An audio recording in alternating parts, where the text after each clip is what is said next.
अमिता ही 40 वर्षांची एक शांत आणि संयमी स्त्री होती. तिचं लग्न प्रमोद या उच्चपदस्थ अधिकाऱ्याशी झालं होतं आणि त्यांना सिद्धार्थ नावाचा एकुलता एक मुलगा होता, जो आता कॉलेजसाठी परदेशी गेला होता. शांतीपूर या शांत उपनगरात त्यांचे एक सुंदर घर होते, पण गेल्या काही वर्षांत त्या घराला एक प्रकारचा भावनिक एकाकीपणा आला होता. प्रमोद कामात पूर्णपणे व्यस्त असायचा, रात्री उशिरा येणे आणि सकाळी लवकर जाणे हा त्याचा नित्यक्रम बनला होता. त्यांचा संवाद फक्त औपचारिक गोष्टींपुरता मर्यादित राहिला होता. अमिताचं आयुष्य म्हणजे आपल्या नवऱ्याची वाट पाहणे आणि स्वतःला घरातील कामांमध्ये गुंतवून घेणे. तिला कधी कधी वाटायचं की तिचं अस्तित्व म्हणजे या घराची फक्त एक सुंदर वस्तू आहे, जी उपयोगात असूनही दुर्लक्षित आहे. प्रमोदच्या आई-वडिलांचे निधन झाले होते, पण अमिताचे वडील चंद्रकांत, जे 65 वर्षांचे होते, ते त्यांच्यापासून जवळच राहत होते. चंद्रकांत हे त्यांच्या काळातील एक उत्तम शिक्षक होते. त्यांना संगीत, वाचन आणि जुन्या आठवणींमध्ये रमण्याची आवड होती. प्रमोद नेहमी कामात असल्याने चंद्रकांत कधीकधी अमिताच्या घरी येत आणि तिला कंपनी देत. ते दोघे एकत्र बसून जुनी गाणी ऐकत, कवितांवर गप्पा मारत किंवा आयुष्यातील साध्या गोष्टींवर बोलत. एके दिवशी सायंकाळी चंद्रकांत त्यांच्या घरी आले. अमिता किचनमध्ये चहा बनवत होती, तेव्हा चंद्रकांत लिव्हिंग रूममध्ये बसले होते. अमिता चहा घेऊन आली आणि म्हणाली, "बाबा, आज काय वाचलं तुम्ही?" चंद्रकांत हसले, "आज काही नाही ग, जुने अल्बम बघत बसलो होतो. माझ्या लग्नाचे फोटो, तुझ्या लहानपणीचे आणि हो, माझ्या कॉलेजमधल्या एका खास मैत्रिणीचे फोटो." अमिताला हसू आवरवलं नाही. ती म्हणाली, "तुमच्या खास मैत्रिणीचे फोटो? तुम्हाला लाज वाटत नाही? आईला सांगितलं तर काय होईल?"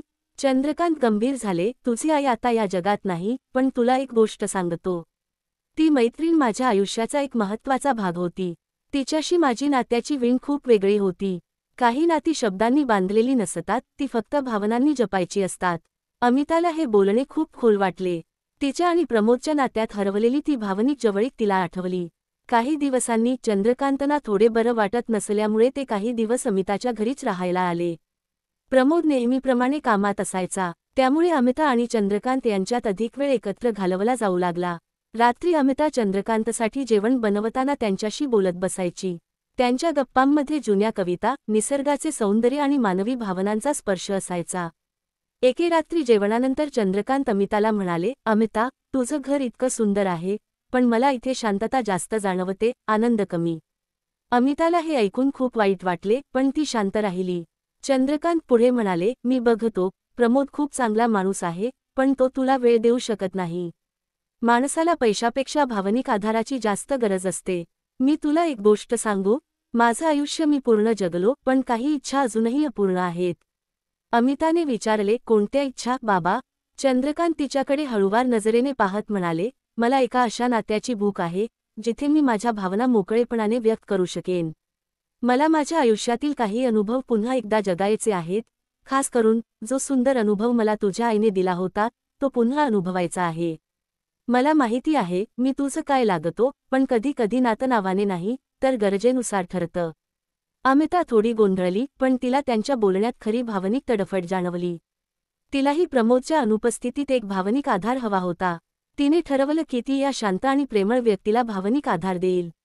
दुसऱ्या दिवशी रात्री अमिता चंद्रकांतसाठी गरम दूध घेऊन आली.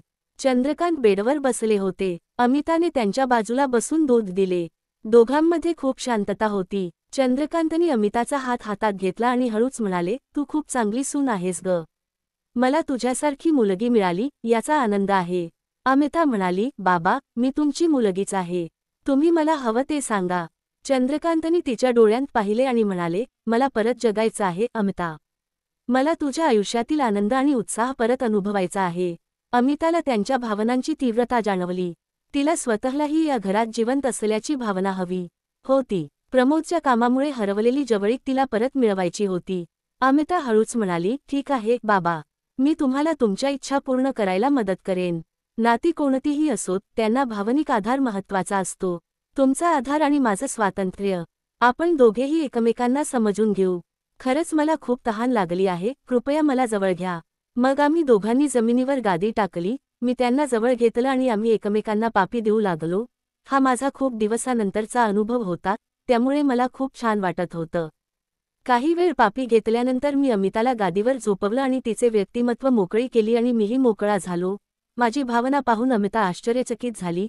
तिने माझ्या भावनेला स्पर्श केला आणि सुंदर वेळ द्यायला सुरुवात केली. अमिता म्हणाली, तुमची भावना खूप छान आहे. मी म्हणालो, प्रमोदची भावना असं नाही का? ती हसली आणि म्हणाली, त्यांचं तुझ्यापेक्षा कमीच असेल, आता त्यांच्याबद्दल बोलू नका. मी मान डोलवली आणि तिच्या व्यक्तिमत्वाला जवळून अनुभवलं. मग काही क्षणातच मी तिच्या जीवनात माझी भावना टाकून तिला सुंदर वेळेचा अनुभव देऊ लागलो. आम्ही दोघेही आनंदात होतो. अमिता हळूच आवाज करत होती. सुमारे 25 मिनिटांनंतर आम्ही दोघेही शांत झालो. मला खूप समाधान वाटलं. त्यानंतर अमिताने मला पुन्हा जवळ घेतलं आणि आम्ही दुसऱ्या पद्धतीने सुंदर वेळेचा अनुभव घेतला. ती म्हणाली, यावेळी सुंदर वेळेचा अनुभव हळू द्या. अमिता स्वतः माझ्यासोबत आनंद घेत होती. ती हसत हसत माझ्याशी जवळीक साधत होती. आम्ही वेगवेगळ्या पद्धतीने एकमेकांसोबत सुंदर वेळ घालवला. त्या रात्री आम्ही 4 वेळा सुंदर वेळ अनुभवला. मी अमिताला म्हणालो, अमिता, मला खूप छान वाटतंय. अमिता हसली आणि मला पुन्हा जवळ घेतलं. त्यांनी मला वेगळ्या पद्धतीने वेळ द्यायला सांगितलं. मी प्रयत्न केला, पण थोडं कठीण गेलं. अर्धवट मजा घेऊन आम्ही दोघे तसेच झोपलो. त्या रात्रीपासून अमिता आणि चंद्रकांत यांच्या नात्याला एक नवीन आणि खास वळण मिळाले. ते दोघे एकमेकांच्या भावनांचा आदर करत, एकमेकांना भावनिक आणि सुंदर वेळेचा अनुभव देत राहिले. अमिताला तिच्या आयुष्यात पुन्हा एकदा प्रेम आणि आनंद अनुभवता येत होता. चंद्रकांतना त्यांच्या उतारवयात एक भावनिक आणि उत्साही साथ मिळाली होती. प्रमोदच्या अनुपस्थितीत अमिताला कुटुंबात एक अनपेक्षित पण भावनिक आधार मिळाला, ज्यामुळे तिचे जीवन पुन्हा एकदा रंगीत, जिवंत आणि अर्थपूर्ण झाले. हे नातं नावाने नव्हे, तर एकमेकांच्या भावनिक गरजांनी आणि आदराने जोडले गेले होते. एका शनिवारी प्रमोद अचानक शांतीपूर शहरात परतला. त्याने अमिताला कोणतीही पूर्वसूचना दिली नव्हती, कारण त्याला अमिताला सरप्राईज द्यायचं होतं. दुपारी तो घरात आला तेव्हा अमिता स्वयंपाकघरात चंद्रकांतसाठी खास गोड पदार्थ बनवत होती आणि चंद्रकांत टेरेसवर जुने फोटो पाहत बसले होते. प्रमोदने घरात प्रवेश केला आणि त्याला घरात एक अनोळखी शांतता जाणवली. त्याने अमिताला विचारले, चंद्रकांत इथे आहेत हे मला तू सांगितलं नाहीस? अमिता थोडी गडबडली, पण लगेच सावरली. अहो, त्यांनी नुकताच आराम करण्यासाठी इथे राहण्याचा निर्णय घेतला. तुम्हाला कामातून वेळ मिळणार नव्हता म्हणून मी तुम्हाला त्रास दिला नाही. प्रमोदने हसून मान हलवली, पण त्याच्या चेहऱ्यावर एक सूक्ष्म संशय होता. रात्री जेवण झाल्यावर चंद्रकांत लवकर झोपायला गेले. प्रमोद अमितासोबत बेडरूममध्ये आला. अमिता, प्रमोद हळूच म्हणाला, गेल्या काही महिन्यांपासून मला आपलं घर थोडं वेगळं वाटतंय. तू माझ्यापासून काही लपवत आहेस का? अमिताच्या काळजाचा ठोका चुकला. मी कशाला लपवेन? मला तुमची खूप आठवण येत होती. तुम्ही इतके दिवस घरी नव्हता. प्रमोदने तिला जवळ घेतलं, पण तो तिला न्याहाळत होता. मला नेहमी वाटतं की तू खूप उत्साही आणि आनंदी आहेस. पण जेव्हा तू एकटी असतेस तेव्हा तुझ्या चेहऱ्यावर एक वेगळाच गूढ भाव असतो. अमिता घाबरून म्हणाली, कसला गूढ भाव? मला फक्त तुमची आठवण येते. प्रमोदने विषय बदलला, पण रात्री झोपेत त्याला काहीतरी विचित्र जाणवले. अमिताची झोपमोड झाली होती आणि ती प्रमोदच्या बाजूला शांतपणे, पण तणावात झोपली होती.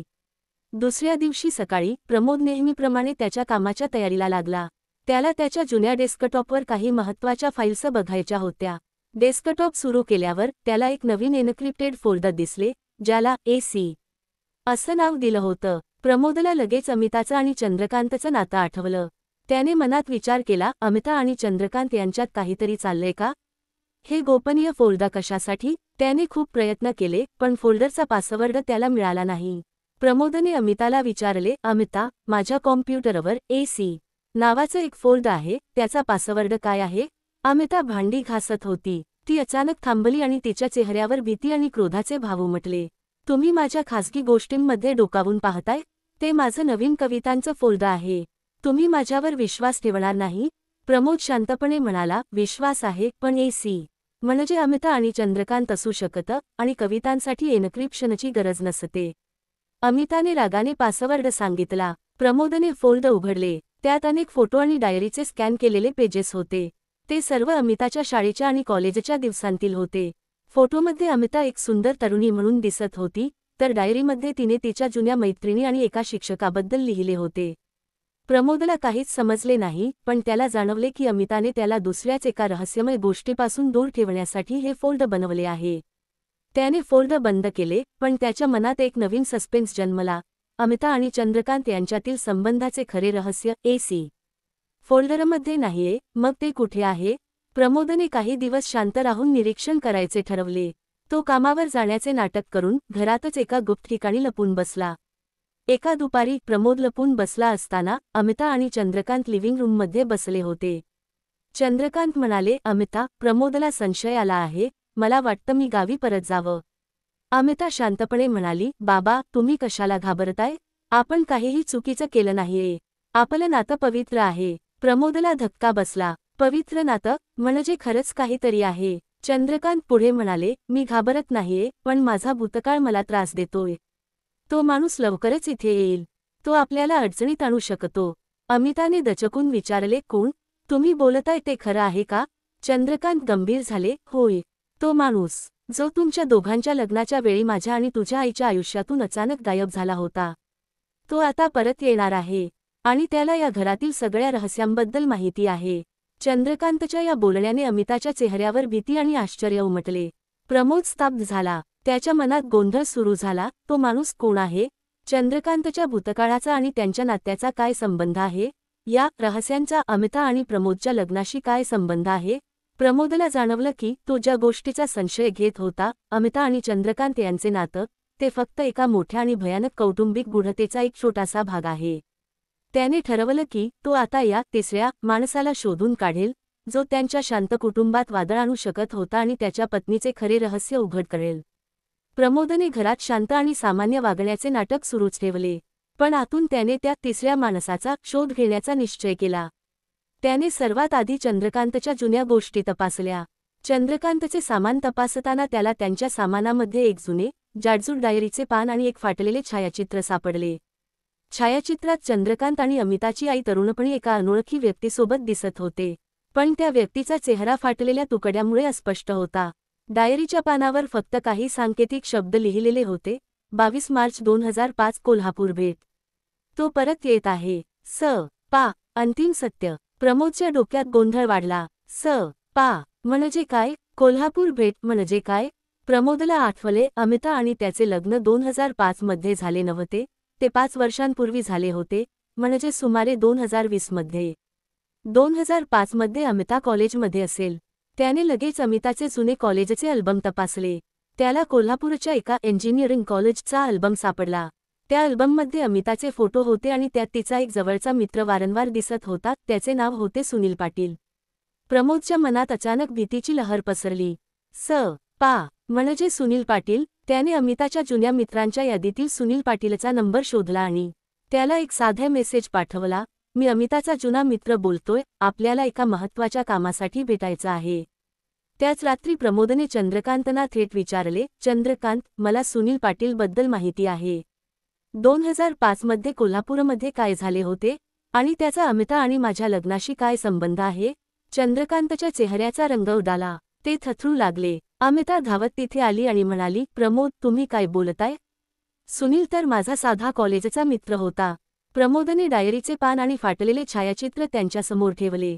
हा पुरावा खोटा नाहीये. अमिता, तू मला फसवत आहेस. चंद्रकांत, मला सत्य सांगा, अन्यथा मी पोलिसांकडे जाईन. चंद्रकांतनी खोल श्वास घेतला आणि कबुली दिली. होय प्रमोद, मी तुम्हाला फसवत होतो, पण मी हे अमिताला वाचवण्यासाठी केले. चंद्रकांतनी सांगितले, सुनील पाटील हा अमिताचा फक्त मित्र नव्हता, तो तिचा पहिला नवरा होता. 2005 मध्ये कोल्हापूरमध्ये त्या दोघांनी कोर्टात लग्न केले होते, पण लग्नानंतर काही दिवसांतच सुनीलने अमितावर अत्याचार सुरू केले. तो जुगार खेळायचा आणि तिला त्रास द्यायचा. अमिताच्या आईला हे कळल्यावर त्यांनी अमिताला वाचवण्यासाठी सुनीलपासून तिला दूर नेले. सुनीलला वाटले की तो मरून गेला आहे, पण तो फक्त गायब झाला होता.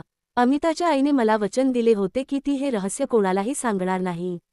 आम्ही तिचं पहिलं लग्न कायदेशीररित्या रद्द न करता फक्त गुपचूप लपवले. अमिताचं तुमच्यासोबतचं लग्न हे दुसरं लग्न आहे आणि कायदेशीररित्या ते अवैध ठरू शकतं, कारण तिचं पहिलं लग्न अजूनही कोर्टात वैध आहे. प्रमोद पूर्णपणे हादरला. अमिताच्या डोळ्यातून अश्रू वाहत होते. होय प्रमोद, मी तुम्हाला सांगणार होते, पण मला भीती वाटली. मला तुमच्यावर प्रेम आहे. प्रमोदला आता अमिता आणि चंद्रकांत यांच्यातील भावनिक जवळीक, जी त्याला संशयास्पद वाटत होती, आणि हे गुप्त रहस्य यांचे कारण समजले. ते दोघे एकत्र येऊन या मोठ्या धोक्याचा सामना करत होते. तेवढ्यात प्रमोदच्या फोनवर एका अनोळखी नंबरवरून मेसेज आला. माझ्या पत्नीला अमिताला सोडायला तयार हो. मला माझ्या सुंदर वेळेचा हिशेब हवा आहे, नाहीतर मी तुझ्या सगळ्या रहस्यांचा पर्दाफाश करेन. उद्या रात्री 12 वाजता शांतीपूरच्या जुन्या कारखान्यात भेट. प्रमोदला कळले की सुनील पाटील परत आला आहे आणि त्याला अमिता हवी आहे. प्रमोद आणि अमिताचे आयुष्य आता एका जीवघेण्या सस्पेन्स आणि कायदेशीर अडचणीत अडकले होते. प्रमोदने अमिताकडे पाहिले. त्याचे प्रेम आणि संशय यांच्यात आता फक्त एकच गोष्ट महत्त्वाची होती, अमिताला वाचवणे. त्याने चंद्रकांतना शांत केले आणि अमिताला मिठी मारली. आता आपण दोघे मिळून या समस्येचा सामना करू. यापुढे कोणतेही रहस्य नाही. पण प्रमोदच्या मनात एक धाकधूक होती. सुनील पाटीलला फक्त अमिता हवी नव्हती, त्याला सुंदर वेळेचा हिशेब हवा होता. सुंदर वेळ म्हणजे काय आणि जुन्या कारखान्यात त्याला काय मिळणार होते? कथानक आता एका धोकादायक आणि गूढ वळणावर येऊन थांबले आहे. प्रमोदला अमिताच्या भूतकाळातील रहस्याचा आणि तिच्या पहिल्या पतीचा सामना करावा लागणार आहे. प्रमोदने पोलिसांना सांगायचे टाळले, कारण त्याला भीती होती की अमिताचे पहिले लग्न उघड झाल्यास तिला कायदेशीर अडचणी येतील. त्याने एकट्याने जाण्याचा निर्णय घेतला, पण अमिता आणि चंद्रकांतनी त्याला मदत करण्याचा आग्रह धरला.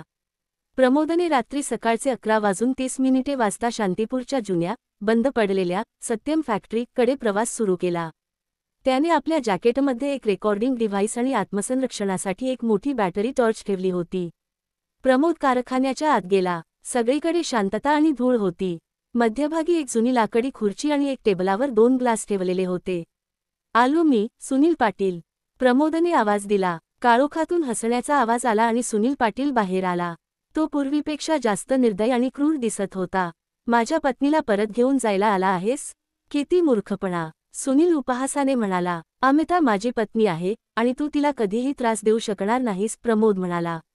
तुला काय हवंय ते स्पष्ट सांग. सुंदर वेळेचा हिशेब म्हणजे काय? सुनीलच्या डोळ्यांत चमक आली. सुंदर वेळ म्हणजे प्रतिशोध. अमिताने आणि तिच्या आईने, माझ्या सासूने, मला मृत घोषित करून माझ्या नावावर असलेली कोल्हापूरची सारी मालमत्ता हडप केली. 2005 मध्ये आम्ही लग्न केले तेव्हा तिच्या आईने मला ही जमीन देण्याचे वचन दिले होते. अमिताला माहिती होतं, पण ती शांत राहिली. आता मला ती मालमत्ता परत हवी आहे आणि मी केलेल्या मानसिक छळाची किंमत म्हणून 5 कोटी रुपये. प्रमोदला धक्का बसला. हे रहस्य भावनिक नसून आर्थिक होते. अमिताच्या आईने अमिताला वाचवण्यासाठी नाही, तर मालमत्ता वाचवण्यासाठी हे रहस्य लपवले होते. अमिताने लग्नानंतर शांत राहून या फसवणुकीत साथ दिली होती. अमिताला मी फसवले नाही. मी फक्त माझ्या आई वडिलांच्या मालमत्तेचे संरक्षण करत होते, जी सुनील जुगारामध्ये गमावणार होता. अमिताचा आवाज मागून आला. अमिता आणि चंद्रकांत कारखान्यात प्रवेश करत होते. सुनीलने अमिताला पाहताच त्याच्या चेहऱ्यावर क्रूर हास्य पसरले. अखेर आलीस? मला कायदेशीररित्या हव्या असलेल्या मालमत्तेवर दावा करायला. माझ्याकडे ती मालमत्ता हडपल्याचा पुरावा आहे आणि तुझ्या दुसऱ्या लग्नाचाही, सुनील ओरडला. मी तुम्हा दोघांनाही कायदेशीर पेचात अडकवेन. प्रमोदने लगेच टॉर्चचा प्रकाश सुनीलच्या चेहऱ्यावर टाकला. तुला मालमत्ता हवी आहे ना? आणि 5 कोटी रुपये? मला अमिताच्या भूतकाळात काही फरक पडत नाही. पण तू जो मानसिक त्रास अमिताला दिला आहेस, त्याची किंमत काय? प्रमोदने शांतपणे बोलणे सुरू ठेवले, पण त्याचा आवाज कठोर होता. सुनील, मला माहिती आहे, 2005 मध्ये तू अमिताला मारहाण केली होती आणि तुलाच वाटले होते की अमिता मेली आहे आणि त्या भीतीने तू शहर सोडले होतेस. तू पोलिसांपासून पळत होतास. माझ्याकडे त्याचेही पुरावे आहेत. प्रमोदने दाखवलेला पुरावा अमिताच्या आईने चंद्रकांतना दिला होता, ज्यात सुनीलने अमिताला त्रास दिल्याचा आणि पोलिसांपासून पळ काढल्याचा उल्लेख होता. मी अमिताला त्या मालमत्तेसह तुला देणार नाही, पण मी तुझ्यावर गुन्हेगारी आणि जीवे मारण्याचा प्रयत्न केल्याबद्दल गुन्हा दाखल करीन. पोलिसांना जुन्या फॅक्टरीत काय सापडेल याचा विचार कर. प्रमोदने रेकॉर्डिंग डिव्हाइस दाखवले. सुनीलचा आत्मविश्वास डगमगला. त्याला मालमत्ता हवी होती, पण तुरुंगात जायचे नव्हते. ठीक आहे, सुनील म्हणाला, मला फक्त 50 लाख रुपये दे आणि मालमत्तेवरील माझा हक्क सोडतो. मी परत कधीही कोणाला त्रास देणार नाही. प्रमोदने घासाघीस करून रक्कम 30 लाखांवर आणली. 30 लाख घेऊन तू शहर सोडशील आणि माझ्या कुटुंबाच्या वाटेला पुन्हा कधी येणार नाहीस, हे कबूल कर. सुनीलने नाईलाजाने होकार दिला. प्रमोदने लगेच एका बँक खात्यात रक्कम ट्रान्सफर केली आणि सुनीलला ती जागा सोडून जायला सांगितले. कारखान्यातून बाहेर पडल्यावर अमिता अक्षरशः कोसळली. प्रमोद, मला माफ कर. मी तुमच्यावर प्रेम करते, पण मला भीती वाटली की सत्य सांगितल्यावर तुम्ही मला सोडून जाल. मी आणि चंद्रकांत फक्त हे रहस्य दाबण्याचा प्रयत्न करत होतो, अमिताने रडत सांगितले. चंद्रकांतनी प्रमोदला जवळ घेतले आणि म्हणाले, मी आणि अमिताने एक मोठी चूक केली, पण या भीतीमुळेच आम्ही एकमेकांच्या जवळ आलो आणि एकमेकांना भावनिक आधार दिला. अमिताने तुझ्या गैरहजेरीत एकटीने लढा दिला. तिची ती चूक माफ कर. प्रमोदने अमिताला जवळ घेतले. मला संशय आला तेव्हा मला वाटले की तुम्ही दोघे माझ्यासोबत फसवणूक करत आहात. पण आता मला कळले की तुम्ही दोघे एका मोठ्या धोक्यापासून कुटुंबाला वाचवत होतात. मला तुमच्या नात्याची जवळीक समजली आहे. तुमचा आधार आणि अमिताचा संघर्ष हेच खरे कुटुंबाचे बंध रेशमाचे आहेत.